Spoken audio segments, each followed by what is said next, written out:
Si nous on communique pas sur notre disparition, entre guillemets, personne sera au courant. Maintenant on a une hypothèse sur la suspension. Si on peut revenir dessus rapidement, c'était peut-être à cause du mot publicité. Là maintenant on a presque 6 mois de recul et c'est de se dire bon au final en y repensant, ça faisait plus peur que de mal. Bon, on a eu 2 mois un peu serrés où on a dû remettre un petit peu de la vitesse dans l'activité. Bienvenue dans Social Quart d'heure, le podcast qui parle social media et ads en moins de 15 minutes, ou presque, on essaye en tout cas. Aujourd'hui on va parler d'un sujet plutôt sur le côté stratégie business, de ne pas mettre tous les œufs dans le même panier, puisque vous êtes nombreux en tout cas à être sur les réseaux sociaux, à utiliser vos réseaux sociaux pour une activité professionnelle, et on revient rapidement sur ce qui nous est arrivé il y a 5 mois à peu près, et on a perdu notre compte Instagram, et c'est vrai que ça a fait flipper pas mal d'entre vous de se dire ah mince, du jour au lendemain je peux perdre mon compte Instagram. Et heureusement qu'on avait mis d'autres choses en place, qu'on avait développé notre stratégie digitale au global pour éviter de mettre ses œufs dans le même panier et d'éviter de se retrouver sans rien, sans compte, sans business au final, puisque on le rappelle, Instagram c'était 90% de notre canal d'acquisition, et derrière, une fois qu'on l'a perdu, on a ramé un petit peu pour récupérer le compte. On a dû de nouveau créer un nouveau compte, et derrière on a réussi à redévelopper la communauté. Mais on va vous expliquer un petit peu ce qu'on avait mis en place en parallèle et qui nous a permis de pouvoir maintenir notre activité. Là le but c'est pas de revenir une nouvelle fois sur on s'est fait bannir et tout ça, puisqu'on en a quand même pas mal discuté. Là je pense que le but c'est de voir un peu quand ça t'arrive, qu'est-ce qu'il faut mettre en place. On a fait toujours une grosse réflexion sur la perte du compte, et que c'était comme tu disais 90% de notre canal d'acquisition, enfin c'était vraiment un truc super important. Là maintenant on a presque 6 mois de recul, et c'est de se dire bon au final en y repensant, ça faisait plus peur que de mal. Bon, on a eu 2 mois un peu serrés où on a dû remettre un petit peu de la vitesse dans l'activité, mais au final c'était pas si mal que ça, où dans l'idée ça nous a remis un petit peu de focus sur d'autres activités plus principales, plus essentielles du business, puisque en fait ça se limite pas à un compte Insta. Et c'est aussi, je sais pas si tu partages un petit peu cette impression, mais dans l'idée c'est un petit peu aussi ce côté on fait table rase du passé, une nouvelle chance, tu vois, pas une nouvelle chance, un nouveau départ entre guillemets. En fait des fois on s'enferme, je pense, dans des habitudes de contenu, dans des habitudes de création qui peut-être au bout d'un an, 2 ans te conviennent plus, et c'est peut-être compliqué de refaire un nouveau départ entre guillemets, ou de changer un petit peu de ligne directrice.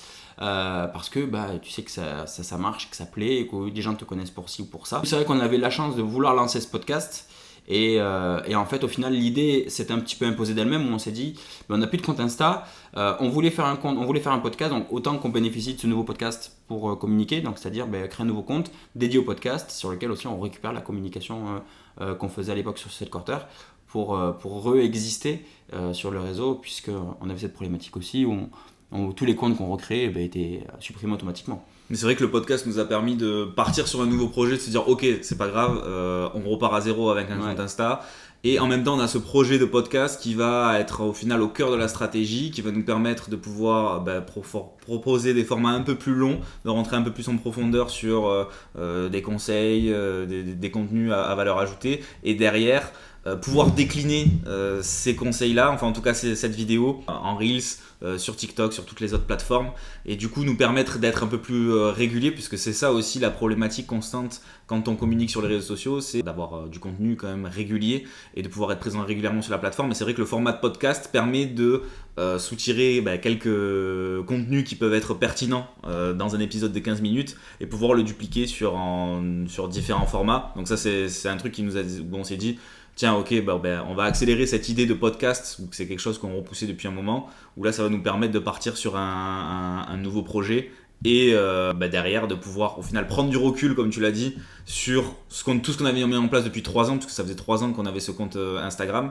et derrière d'aller affiner un peu plus aussi notre cible qui a évolué au fil du temps, et de se dire ok, là on repart de zéro, on va encore plus qualifier notre audience qui pendant les 3 ans au début, en plus on cherche un peu, on va chercher tel type d'entrepreneur, on va plutôt travailler dans tel type d'activité. Là on sait vraiment lesquels on veut cibler, et du coup avec ce compte ça nous permet de vraiment constituer une communauté encore plus qualifiée, quoi.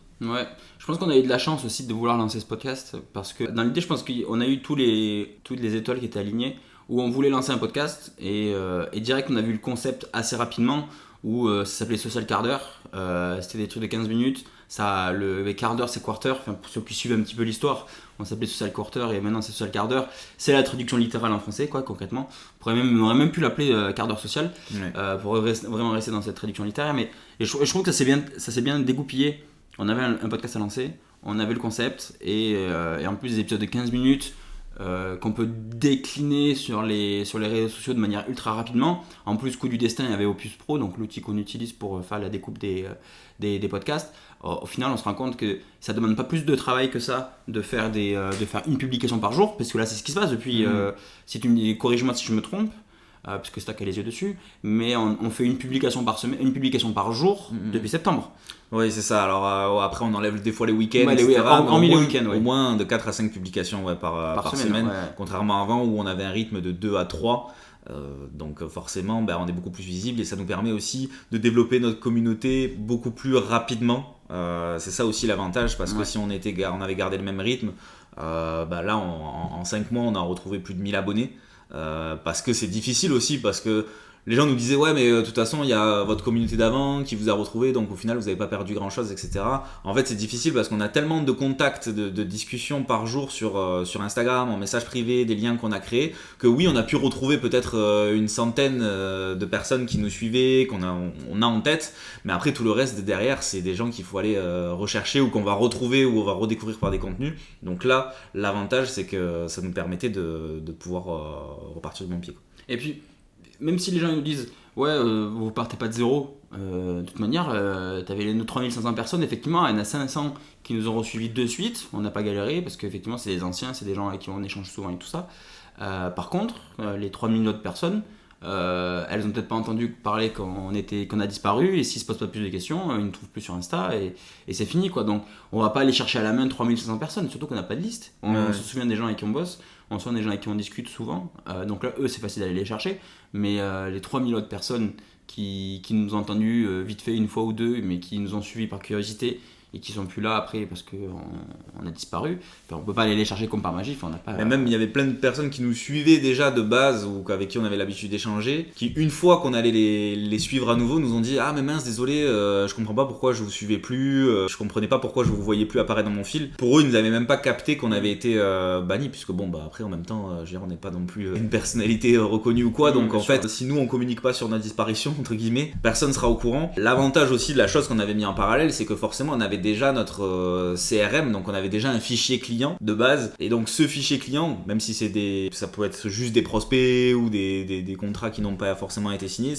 on les suivait quand même sur Instagram et inversement. Ça nous a permis déjà de se dire ok, on a tous ces noms là, déjà on va aller re-suivre ces personnes là, on va aller re-échanger avec eux pour recréer en fait ce lien. Donc déjà comme tu dis, effectivement on n'avait pas de liste de tous nos abonnés, mais par contre on avait déjà un fichier client qui nous ont permis d'aller chercher quelques abonnés, de pouvoir aussi derrière communiquer par mail, d'envoyer des infos en disant regardez, on a été banni, on est de nouveau de retour. Donc ça aussi ça permet de gagner un petit peu en visibilité. Donc déjà d'avoir un fichier client, c'est la base déjà pour rester en contact avec ses clients actuels et ses prospects qui sont plus ou moins chauds, et aussi de pouvoir quand même continuer à communiquer via notre support, puisque c'est pas via Facebook ou TikTok où on avait une communauté qui était assez différente, où on allait pouvoir communiquer sur le fait qu'on a été banni, etc. Limite on aurait dû avoir un compte secondaire en fait, et rediriger dessus. Limite là il nous faudrait un compte secondaire pour éviter ça. Même si maintenant on a une hypothèse sur la suspension, si on peut revenir dessus rapidement, c'était peut-être à cause du mot publicité. Puisqu'à chaque fois, comme vous le savez, on parle beaucoup de social ads, et sauf que l'on ne dit pas social ads ou ads, on dit publicité dans la description en général. Et dès qu'on met le mot publicité dans la description d'un post, on est catégorisé comme un contenu de marque. Donc, partenariat de marque, comme si on avait travaillé avec une autre entreprise et que on faisait un partenariat avec eux, genre en mode dès qu'on disait dans la description, c'est une publicité. C'est ça. Et du coup, Meta il comprend que c'est une publicité, ou en tout cas il interprète ça comme une publicité, et il nous fait une petite message en mode les gars, il faudrait que vous mettiez que c'était un partenariat de marque sur votre publication. On a eu plein de fois ce message. C'est ça, que ce soit en description, même via les hashtags on n'en mettait pas avec le mot publicité. Mais juste de le mettre dans la description où on va tout bêtement dire est-ce que tu as l'habitude de mettre en place des campagnes de publicité, admettons, derrière il y avait une notification, et en fait pendant ces 3 ans là on revenait pas dessus, en fait on ne modifiait pas le mot, Et je pense qu'à force, ils ont dû se dire, ils ont dû faire des partenariats qu'ils n'ont pas déclarés. À force, peut-être. En tout cas, c'est une nouvelle hypothèse. Dites-nous c'est l'hypothèse qui est la plus probable, parce que sinon on voit rien d'autre. Et aujourd'hui, on se rend compte qu'on marque que ads et on n'a plus de soucis, voilà, donc on va voir combien de temps on va tenir. C'est pour ça qu'on dit que ce soit, parce que même dans les stories, si on cite le mot publicité, c'est pareil, on a la même problématique, donc c'est pour ça qu'on dit à chaque fois, on parle de ads. Voilà, on veut pas faire les mecs. C'est ça. Donc voilà, pour revenir un peu sur les actions et un petit peu ce qu'on a fait quand on a perdu le compte Insta. Bon, déjà on en a recréé un, et quelque chose qu'on a fait plus rapidement qu'au départ, c'est la publicité. On a lancé plus rapidement de la publicité, ne serait-ce que des sponsors visites du profil, et pour lancer une masterclass en septembre, on a refait une masterclass.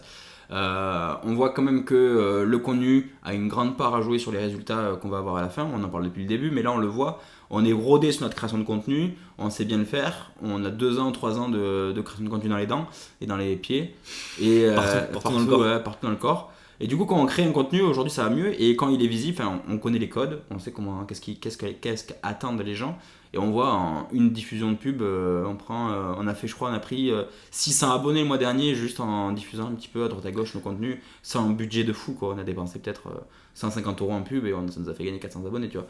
Donc ça déjà, ça nous fait gagner un peu plus de visibilité, plus rapidement. Comparé à avant où on a attendu presque 2 ans pour faire de la pub.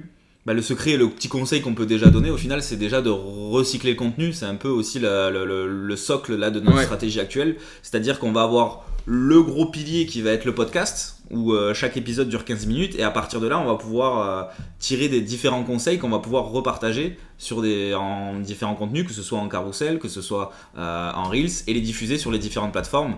Et ça fait gagner un temps fou, puisque pendant 15 minutes, on va délivrer différents conseils, de la valeur, et derrière, on va pouvoir les réutiliser au lieu de prendre sa caméra, de rédiger un script et de devoir l'expliquer, de devoir bien le mettre en scène, etc. Là, direct, on a ce sujet qu'on peut prendre. En plus, ça fait la promotion directement, du coup, si on les publie sur Insta, directement du podcast vers les plateformes d'écoute et vers la chaîne YouTube. Donc en fait, là, le podcast nous permet d'être visible partout en un gain de temps, j'ai pas la phrase, mais gain de temps optimal, en tout cas en optimisant le temps. Et puis en recyclage de contenu, on a refait aussi des contenus. On en a fait 2-3 qui étaient de notre ancien compte. On n'a pas récupéré les anciens contenus, on les a pas republiés, puisque comme on disait un peu en préambule, on voulait avoir ce côté mise à zéro, nouveau départ. Donc on voulait pas récupérer les meilleurs contenus, même si dans l'idée on aurait pu récupérer les 2-3 meilleurs contenus qu'on avait fait. Il n'y avait aucun qui avait fait 1 million de vues, donc c'était pas non plus... Puis les codes ont changé un petit peu aussi en 3 ans. C'est vrai que typiquement, où on expliquait face caméra 3 conseils pour réussir à faire ci ou ça. C'était la qualité de vidéo était différente, la dynamique était différente, un peu comme on peut voir des vidéos YouTube il y a 10 ans par rapport à maintenant. En 2 ans ça a changé, les codes ont totalement changé. C'est vrai qu'on communique plus de la même manière, mais par contre on a récupéré des idées qu'on a retournées, on les a retournées en mode de 2023 du coup. On a eu des meilleures performances en publicité notamment, on a su tirer des leçons des acquis de ce qu'on a fait ces dernières années pour faire une meilleure vidéo, et c'était le même contenu, c'était le même texte, sauf qu'il y avait l'accroche qui était différente, il y avait la qualité qui était différente, il y avait un peu tout qui était mieux travaillé, en tout cas de meilleure qualité. Et quand on a lancé des publicités, on a remarqué que les résultats étaient mieux. Donc ça aussi, bon à prendre, pas besoin d'aller tout le temps réinventer la roue, juste récupérer des anciennes idées et se dire que de toute façon les gens ne s'en souviennent pas forcément. Ils voient tellement de contenu toute la journée que c'est comme la problématique de j'ai peur de publier tous les jours parce que j'ai peur de saouler ma communauté. Non, en gros, ta communauté elle voit des contenus tous les jours, elle voit des dizaines voire des centaines de contenus tous les jours. Tu fais partie, t'es une goutte d'eau quoi. Donc, sachant qu'il y a de plus en plus de créateurs, plus en plus d'entreprises qui communiquent sur les réseaux sociaux, donc en fait plus vous allez communiquer, mieux c'est.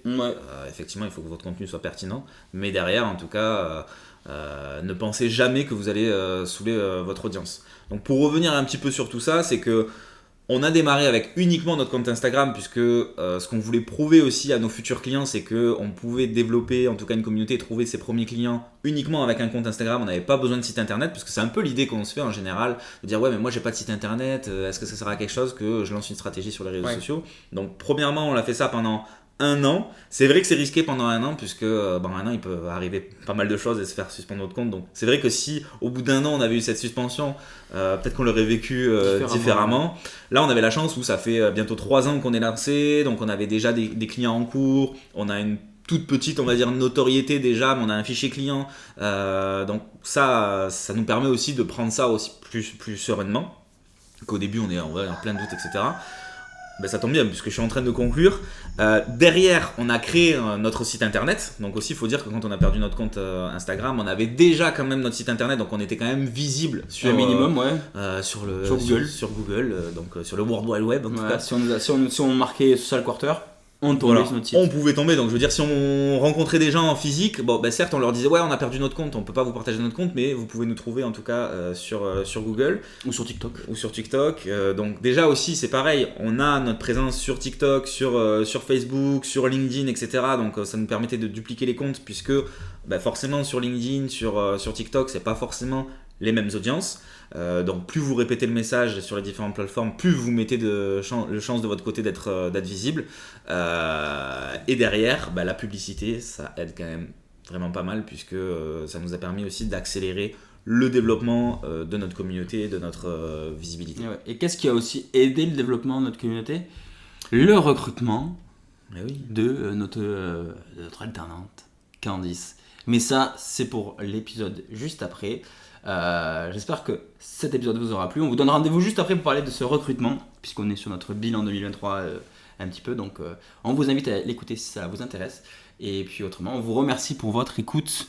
Si cet épisode vous a plu, un petit 5 étoiles, un petit commentaire sur Spotify. Et puis n'hésitez pas à partager ce podcast à votre grand-mère, à toute votre famille, le mettre pour l'écouter pour les repas de Noël, ça peut être sympa. Ça change un petit peu, parce que bon, les chants de Noël, on connaît. Donc mettez ça le quart d'heure, au moins comme ça tout le monde se cultive sur la publicité.